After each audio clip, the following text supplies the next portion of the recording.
This episode is sponsored by Audible.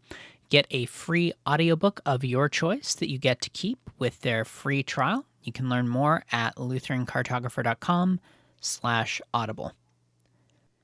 The Lutheran Cartographer, Episode 60.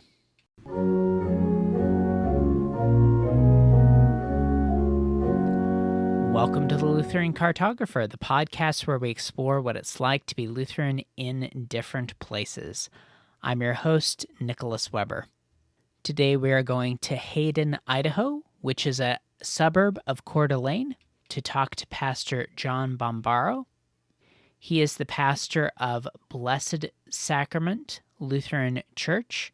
He is also a missionary of the Lutheran Church Missouri Synod and is the Associate Director of Theological Education for Eurasia. He is a lieutenant commander in the United States Naval Reserve and a chaplain with the Marine Corps. Pastor Bombaro, welcome to the show. Thank you so much. It's nice to be with you, Nicholas. Help orient our listeners geographically. Where exactly is Hayden in Idaho? So if you know the state of Idaho, it has a wider portion about the size of Wyoming, and then it has a panhandle that extends up to the north straight to the Canadian border. Hayden is about 90 minutes or 90 miles south of the Canadian border.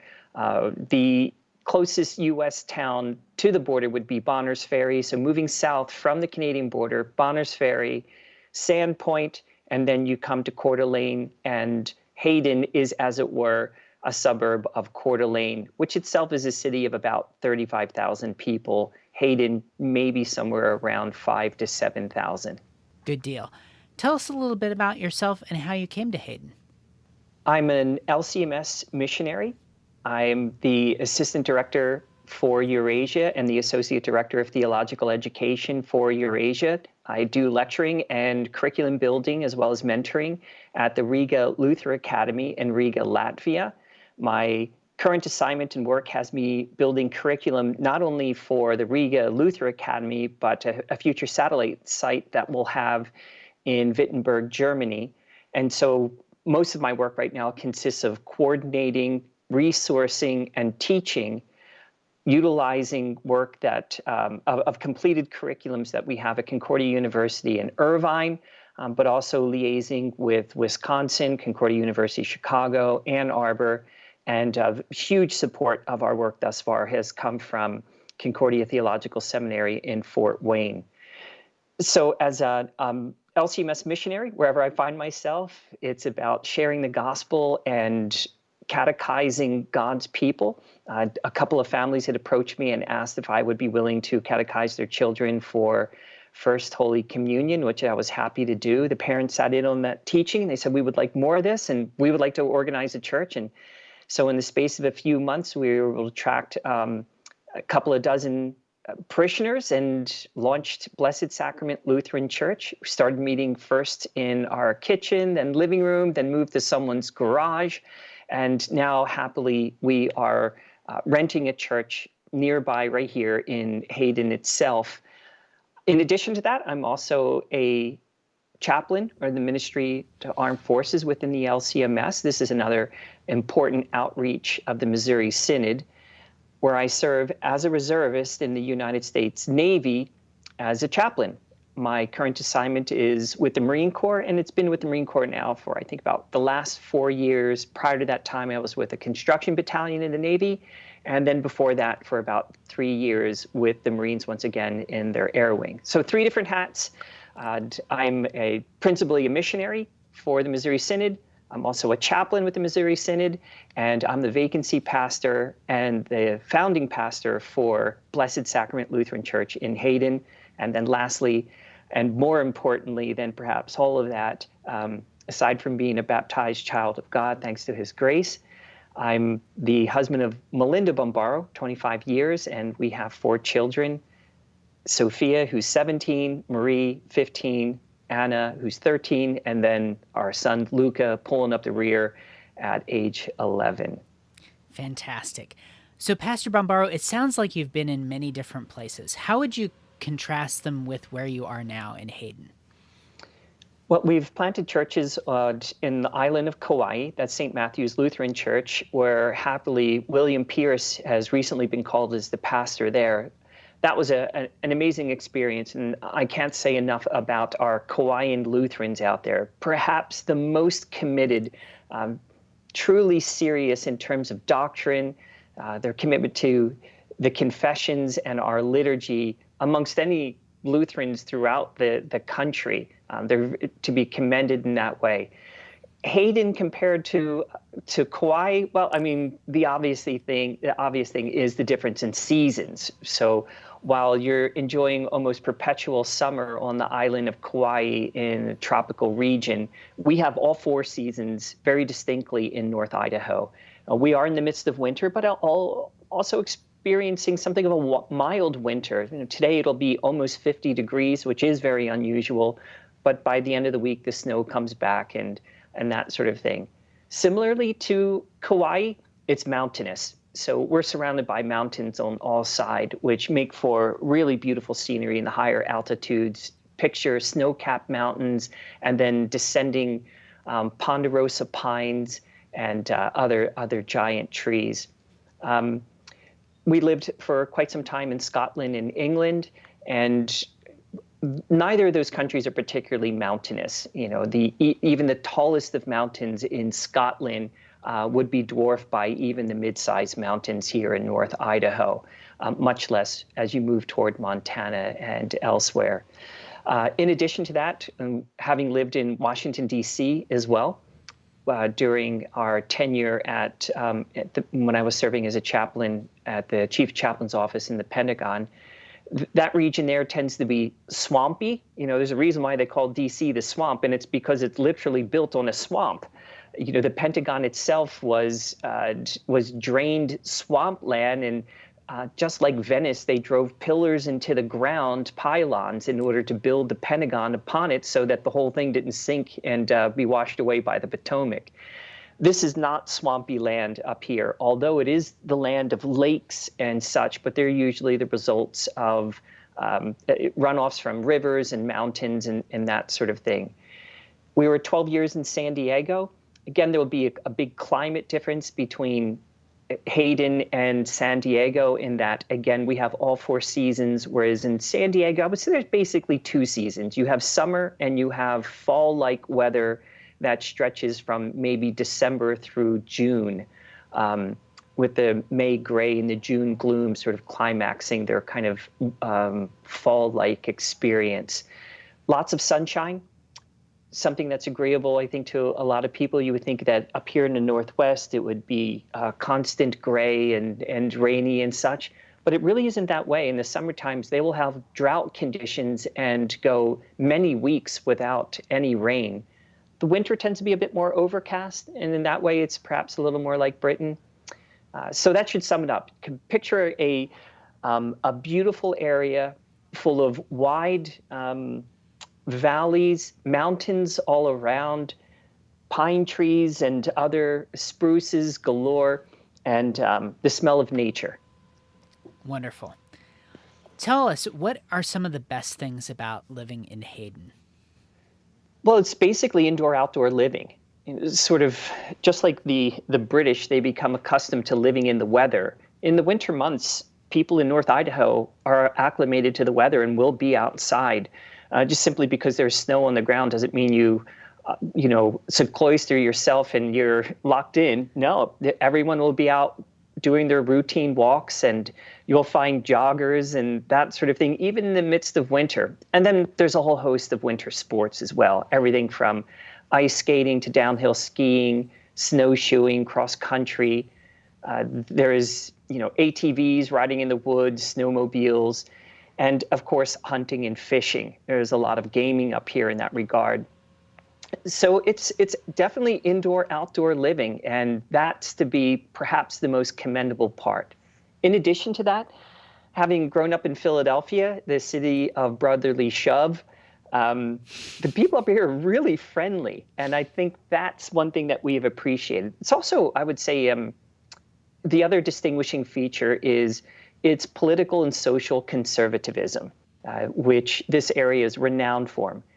Perhaps it tilts more to the right than even redder places in the country, but it isn't, I wouldn't say, in the least bit aggressive. It isn't, full of arrogance and such. It's just more traditionary in terms of its family values, its political holdings, and its Christian beliefs. I see. What are some of the challenges about being there? Well, I think as a Lutheran pastor, a lot of the Christianity that we see is not well informed. So the disciples haven't been well catechized. It's sacramentarian, which means that there's not a belief that God works in and through the sacraments, that his word has no power when he accompanies it with things like bread and wine or water. And that's definitely a challenge, is finding common ground on which to talk about how God saves and sanctifies his people. Notwithstanding, there is an earnestness here, and conversations just take a little bit more time. Other challenges would be, it's perhaps a bit more monolithic in terms of its cultural presentation. You'll find Mexicana Americans, some Latinos, certainly in this region, but having grown up in Philadelphia and spent time on the East Coast, I'm used to Black American culture, and there's not much of that here, very little. And it's more of an accident of circumstances rather than purposeful. There aren't any major metropolitan cities here other than Spokane, and Spokane really is kind of a regional city, so not very large. And so it just hasn't attracted a diverse population such that our major metropolitan areas would. That makes sense. What's it like being a Lutheran there? You mentioned the sacramentarian aspect of like trying to find ground from which to build on or to converse over. What else is there to the Lutheran experience in Hayden? I would say that there are two types. You'll find certainly a confessional manifestation here. There are confessional churches down in Spokane, in the Spokane Valley, and then up here in the Coeur d'Alene area, there are a couple of confessional churches where there's liturgical presentation as well. I would say that the two types of Lutheran churches one finds is folk church and then confessional. So the folk church would be more folksy. And what I mean by that is it's colored by a spirit of informality. The pastor will come out not necessarily wearing a collar, much less any liturgical vestments, and certainly not a chasuble. And, there'll be strumming on the guitar and taking songs from auditors and that sort of thing. Yes, definitely a spirit of informality that way. The confessional churches will be more serious about our Lutheran presentation, and especially its manifestation in our liturgy. The challenges with being a Lutheran is, I would say there's a blessing to the challenge, and that is, for those of us who are confessional, we immediately stick out. I'm heading out on a visitation right after our conversation together, Nicholas, and I'll immediately be recognized as a priest, a Lutheran priest.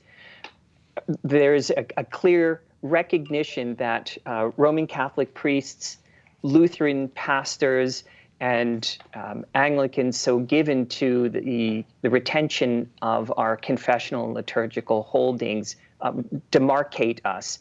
And so I think that's actually kind of an advantage for me because it stimulates conversation. There's a natural deference to positions of authority or people in uniform in this region. As a chaplain on Saturday, I had military duty in Spokane, and I stopped off to pick up a burrito. I was in uniform, and not only did someone pick up my burrito for me, but there were plenty of salutations from people, which is really wonderful. So too in wearing the collar. It is not unusual for someone to say, hi, pastor, or, to inquire whether I'm a Roman Catholic father or a Lutheran priest, and ask for their blessing or for prayer or share some kind of vignette.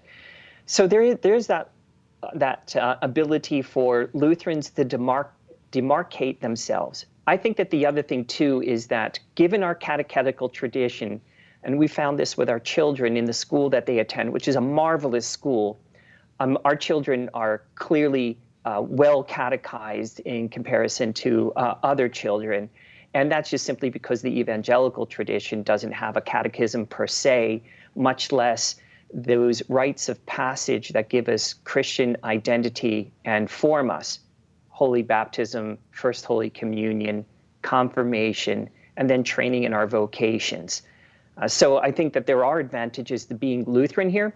The challenges are it's a little fish out of water, in that what dominates this region, unlike southern Idaho, where you would have a lot of Mormonism, there's not much Mormonism up here, but there is a lot of sort of California style, Southern California style evangelicalism. The big box churches with, jumbo screens and the praise bands up front that are devoid of all Christian art, architecture, and iconography.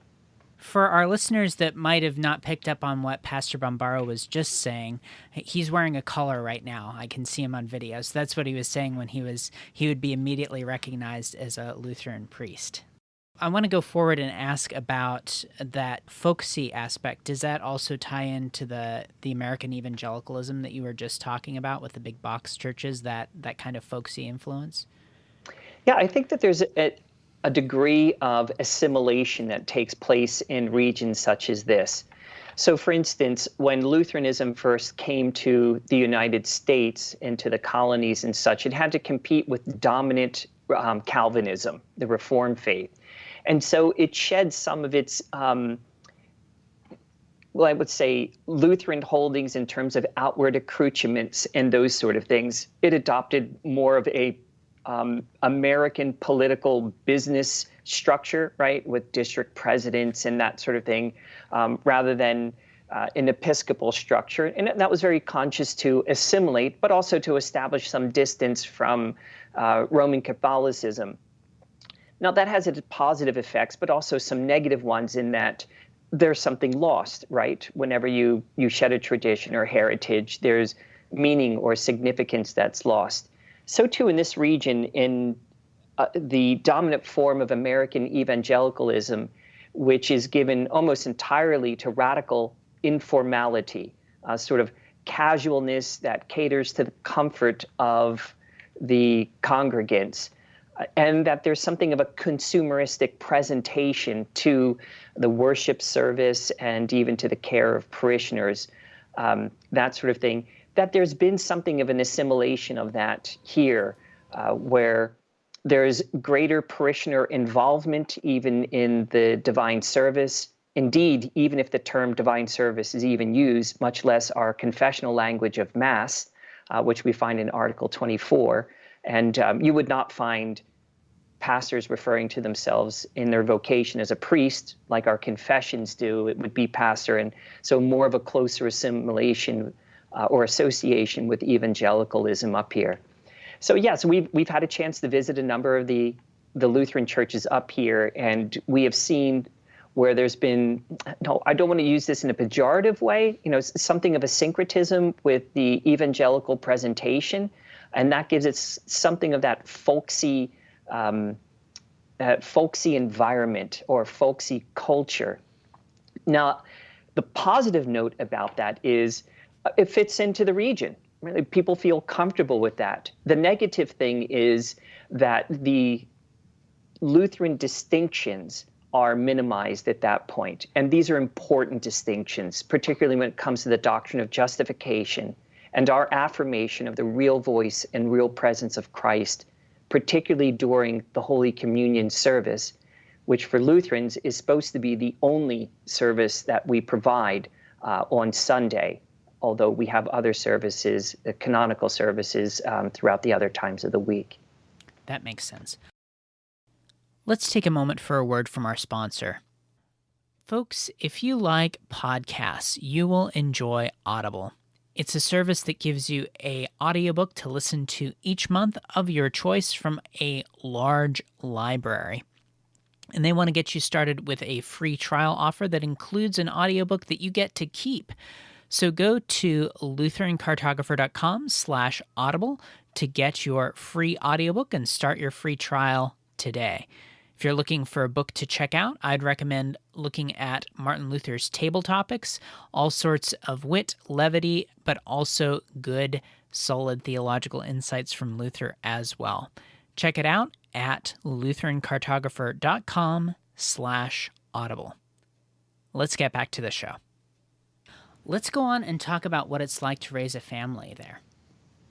It's a great place to raise a family. There's no question about it. Safe. It's an extremely safe place. Little to no crime. And homes are left on lock. Neighbors look out for one another. There is a police presence in which there is the rule of law and a respect for the rule of law as well as law enforcement. It's an area that is simply glutted by people who've chosen to move here who are retirees from the military and from law enforcement. So in the very neighborhood in which I live, I'm literally surrounded by people who've all served in the military and several people who are, if they're not active in law enforcement, have retired from law enforcement. So it's a wonderful place to bring up a family in terms of how safe it is. But it's also a place that's given to a sense of, what's the term I'm reaching for here? I would say like civic obedience, right? There's not a deviousness. So one doesn't find nudie bars and adult bookstores all over the place. Instead, what you see are churches and Christian bookstores kind of all over the place. Kids can go unsupervised. There are parks and playgrounds. Even school athletic fields are welcome and open for children to come and to use. I reflect back on where I grew up in Philadelphia, and my junior high looks like a federal penitentiary, and you couldn't get in to play on those fields unless you were an inmate. But here, no, there are no fences. You can wander onto a field and hit the ball around with your kids. And again, there's that outdoor aspect. Lots of outdoor activities. You'll find, kids with fishing rod over their shoulder, riding their bikes down to Hayden Lake or up to Lake Pend Oreille, Lake Coeur d'Alene for fishing, to do bird watching, wonderful hiking to be had. I think the other thing too is that it's a well-organized community in terms of youth groups and such. So the evangelicals have done a really wonderful job with this in terms of organizing wonderful youth groups with activities. The schools, too, are really quality schools here that we have found. Our kids are at a classical Christian academy. In fact, that's the name of this school. And we have been really impressed. All the schools are in-person learning and have been throughout the entire COVID crisis, and that even without masks. So rather than mandating masks and enforcing that on everyone, everyone has the liberty to wear a mask, which is a different attitude. And that's very much the North Idaho attitude, which in my thinking, Nicholas, is important for abating notions of neurosis, the anxiety that children have from seeing adults and everyone masked up, maintaining social distance. It's really an alien form of being human, much less Christian, where we're really a community that engages in touch, holding one another's hands during the saying of the Pater Noster, sharing the same cup and chalice. Our smiles and countenances are really important. So for bringing up kids, I'll have to give it 10 out of 10. There's even a theme park here, Silverwood. So if your kid needs to be on a roller coaster, 10 miles up the road. That's great. Yeah, it definitely is a great thing that it sounds like the Northern Idaho approach is to treat people as people and not as disease vectors during this COVID crisis. Let's talk a little bit more about that. Different states have had different approaches, from the very draconian approach of New York and California to freer approaches like South Dakota and Florida. Where does Idaho fall on that scale? Freer approach. South Dakota and Idaho are going to be mentioned together. And I'm not a scientist, and I'm not a medical advisor on this, but it seems that in places where lockdowns have kept people together without the ability to go outdoors, much less to responsibly socialize with one another, the rates have gone up. At least that's what things have indicated. Here in Idaho, that wasn't the approach. And so, for instance, at the kids' school, there have been numerous cases of people with COVID, but they stay at home and they get past the contagion stage and then return to the school. And as a result, school has stayed open. All the families have been well informed, and you can make your own decision. So in other words, the onus and responsibility falls on the individual and their families. This has worked out really well in this region. And as a result, businesses haven't closed down, unemployment hasn't skyrocketed, and there's been, I don't know, it's been kind of anxiety-free. I do take trips that bring me to Southern California, particularly to Concordia University, Irvine, and to San Diego, and the environment is different. You know, where after living in San Diego for 12 years, to ride around and see literally all of my favorite haunts and restaurants permanently closed, not temporarily, but literally gone. And it's sort of an end of an era.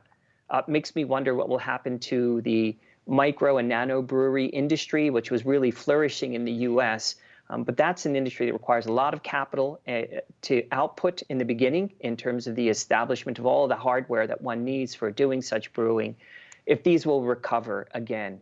Happily, here in North Idaho, the customer support has been robust, and we are not suffering the same challenges that, for instance, just going 16 miles across the border into Spokane, that they have been feeling there. So in sum, I would say that the approach has been the individual bears the responsibility for being circumspect concerning how they may contract it or spread it. And because there has been such widespread responsibility and a sense of expectation that we would follow the spirit of love your neighbor as yourself, I think North Idaho has done particularly well. That is wonderful. Let's go on and talk about what are your favorite things about the area. Hidden gems or not so hidden gems, restaurants, activities. What would you recommend if you had a friend coming into town? Well, if they were coming to town and they were into skiing, or if they wanted to try skiing, a hidden gem is, and I'm almost reticent to say this to get the word out, Lookout Pass, which is on the Idaho-Montana border, is absolutely wonderful. First of all, it may be the cheapest place to ski, and it has the best snow in the region. There's also some fun quirks to it. You can actually be in the lodge and be straddling Idaho and Montana at the exact same time. And they actually have a sign there that shows which side of the state line that you're on. That's a hidden gem. The downhill skiing in the region is very good. There are a number of outstanding ski resorts, the largest one being Schweitzer Mountain up by Sandpoint. The diversity of things to do. Sandpoint has a wonderful public beach and where people do swimming. And then they have a long bridge that goes from Sandpoint itself over to Sagal, which is a peninsula about a mile and a half away. And swimmers swim that all spring and summer long up into a big event that they have as a fundraiser in the month of August. It's an area given to Ironman training because it is hilly and mountainous, but it also has wonderful prairies and plains. I would take people to the lakes as well. Everyone up here seems to have a kayak except for us, so we've been borrowing neighbors galore. And Luke and I will load up lunches, our fishing rods with our fishing license, and we'll go out and we'll just float down in the lakes and catch some stuff and go discover some fun regions. The hiking is outstanding. One of the finer regions in the country for outstanding hiking. The access to Canada is a real treat, although the border remains closed. We're all looking forward to that reopening as we're right here on the cusp of Alberta and BC. So there's just amazing places to explore from the Kootenay Lakes all the way up to Banff and Canmore. What else to say? Favorite restaurants. Boy, there's this wonderful place. Now, mind you, my wife and I, we lived in the UK for 7 years. There's a British restaurant right in downtown Coeur d'Alene called the Crown and Thistle, bringing together two emblems of England and Scotland together. The food is amazing there. It's truly authentic. And then the other thing would be there's a wonderful gelato place that opened up, and it's called Gelato by the Lake. And it's just around the corner from there.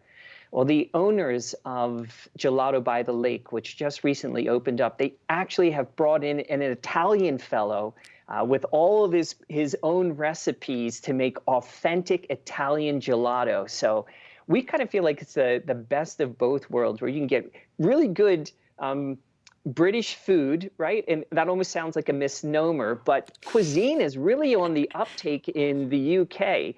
I think their proximity to France and the friendly relations, now that the Tudors are all dead, there's been some seeping in of, the French art of food making, but also, good Italian gelato. There are also good, there's a good Mexican restaurant.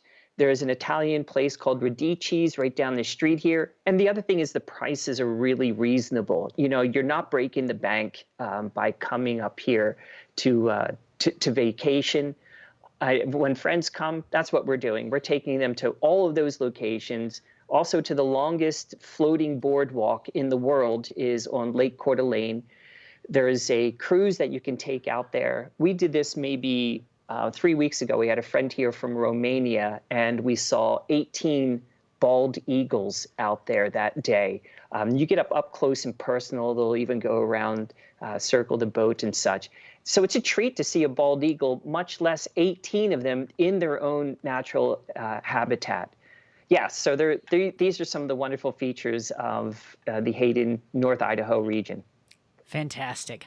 Those sound like they're well worth checking out. If you go to the show notes page for the episode, LutheranCartographer.com/60, you'll see links to all that great stuff that Pastor Bombaro just mentioned. Pastor Bombaro, before we start closing out the podcast, I want to make sure to give you the opportunity to send our listeners where you'd like, to your church's website, places to follow you online, or anything you'd like to promote. Where would you like to send our listeners? Sure, a couple of places. One is our church website, blessedsacramentlutheranchurch.com. That's blessedsacramentlutheranchurch.com. We meet on Sunday afternoons because we're in a church that is already is meeting as a community church. We get there about an hour early because we need to transform it into liturgical space. And that's a joy for us to serve the parish in that way. We have Augsburg Academy from 2 p.m. to 2:45 p.m., where I've been doing a series called Loving the Liturgy. And then our divine service, always with Holy Communion, happens after that. That's at 3 p.m., normally to about 4:30 p.m. During the Lenten season, we'll have midweek Lenten masses.